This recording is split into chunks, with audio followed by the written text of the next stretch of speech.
Hi, my name is Lindsey, and I'm the Public Programs Coordinator at the James Monroe Museum. Thank you for joining me for hiSTORY.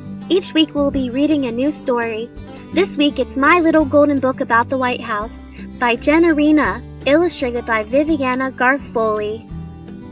The White House is the president's home. It's probably not like most houses you know. It has 132 rooms, 35 bathrooms, 28 fireplaces, 8 staircases, 3 elevators, a tennis court, a basketball court, a movie theater, and a swimming pool. Could you imagine having a house that big? In 1789, the United States of America was a young country. Our first president, George Washington, lived in New York City. But at the time, a new capital was being planned. It would be called Washington, D.C. Congress voted to build a new house for the president there. A contest was held to find good designs for the president's home. People from all over were invited to send in their ideas. President Washington chose the winning design by an Irish-American named James Hoban. Washington also chose the site of the new building and even marked where the walls would stand. Construction began. There was no time to waste. A new home had to be ready for the second president by December 1st, 1800, 8 years away.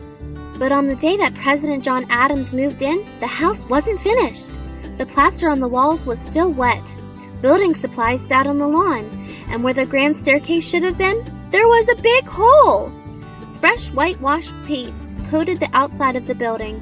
Although it was known as the president's house, people soon started to call it the White House. The next president, Thomas Jefferson, added 2 low passageways to hide stables, a laundry, and storage. He also installed water closets. Do you know what water closets are? They're early toilets. Jefferson opened the White House to the public and hosted 4th of July parties. He believed it wasn't only the president's house, it was the people's house. In 1814, when America was at war with Britain, British troops invaded Washington. They set fire to several buildings in the Capitol. President Madison, who was nearby battlefield, wrote to his wife Dolly. He warned her to be ready to leave quick. As soon as the British troops neared, Dolly fled, but she made sure important items, including a large painting of George Washington, was taken in a wagon to safety. British soldiers marched up and set the White House ablaze. Oh no! A thunderstorm helped put out the flames, but the outside walls were scorched. Everything inside was gone. When the war ended, President Madison asked James Hoban to rebuild the White House. 3 years later, President James Monroe moved in. The White House continued to be changed on the outside and the inside, but the paintings Dolly Madison ordered to be saved still hangs in the East Room today. Can you guess who the painting is of? As Jefferson had done, President Lincoln opened the White House to all the people, to ordinary folks as well as leaders of all sorts. One guest was Frederick Douglass, a famous African-American writer. He wanted black people and women, and people in some other countries who did not have as many rights back then, to be treated more fairly. The White House welcomed kids too. Back in the 1800s, children in Washington liked to roll Easter eggs down Capitol Hill, but ground was getting torn up, so a law was passed to stop using Capitol lawn. Where could the children go? Maybe to the White House. In 1878, President Hayes had the gates open for them. Since then, the White House has hosted an Easter egg roll nearly every year. Kids use cooking spoons to roll eggs across the south lawn. Afterward, they're given colorful wooden eggs as keepsakes. At times, the White House has seemed full of kids. When Theodore Roosevelt was president, his 6 children had fun sliding down the staircase on metal trays and roller skating in the basement.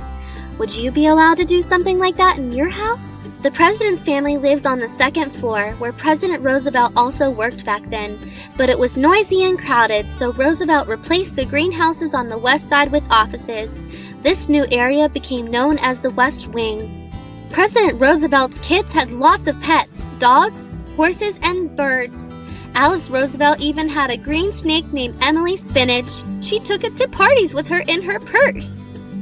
Many other animals had lived in the White House too.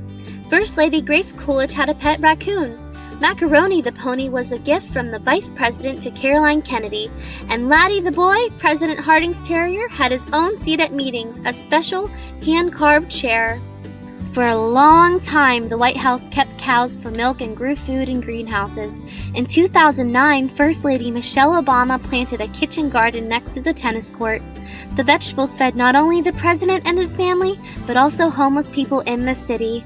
The president's office is called the Oval Office. Each president chooses a desk, rug, drapes, and paintings for it. President Kennedy and many other presidents have used the Resolute desk. It's made from the timbers of the Resolute, a British ship that once explored the Arctic. The desk was a gift from Queen Victoria of England in 1880. From the Oval Office, presidents can look out on the Rose Garden. That's where President Kennedy welcomed the Mercury astronauts and where President Nixon's daughter Tricia got married. Over time, the trees grow bigger. New flowers are planted, leaves fall, winter comes. One president's term ends, the next one begins. Through it all, the White House remains. The end. Thank you so much for joining me today for hiSTORY. I hope to see you next week for another book. In the meantime, you can follow us on social media and find us at www.jamesmonroemuseum.umw.edu. Have a great day and be safe.